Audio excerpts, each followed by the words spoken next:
Inuubo ang baby mo, pero pinapainom mo pa rin siya ng vitamins. Ngayon, nag-aalala ka kung bawal ba pagsabayin ang ubo at pag-inom ng vitamins. Narito ang kasagutan. Pero bago ang lahat, hihingi lang ako ng kaunting pabor. Mag-subscribe po kayo sa ating channel. Pakipindot lang ang subscribe sa ibaba, at huwag kalimutang i-click ang kampana para updated kayo sa ating mga bagong videos. At simulan na natin.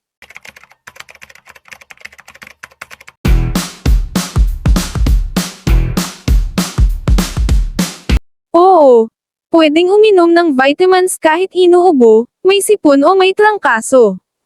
Actually, makakatulong pa nga ito para lumakas ang resistensya ng katawan habang may sakit ka. Anong vitamins ang pwedeng inumin? Vitamin C. Pinaka-recommended kapag may ubo, sipon at trangkaso. Tumutulong palakasin ang immune system. Maaaring makatulong para mas mabilis gumaling.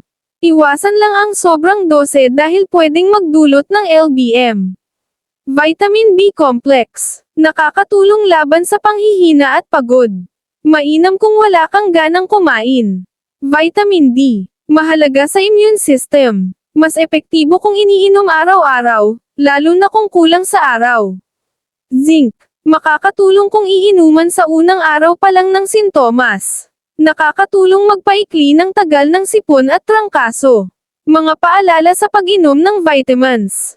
Huwag susobra sa dosage lalo na sa vitamin A, D, E at K, fat-soluble vitamins.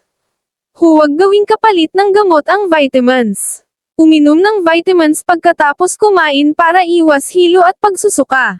Iba pang health tips kapag may ubo at sipon. Uminom ng maraming tubig. Magpahinga ng sapat. Iwasan ang malamig na inumin.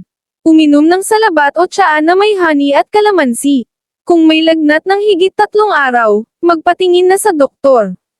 Tandaan, ang vitamins ay suporta lang, hindi lunas. Kung matagal ang ubo, may hirap sa paghinga, o mataas ang lagnat, mas mabuting magpakonsulta agad.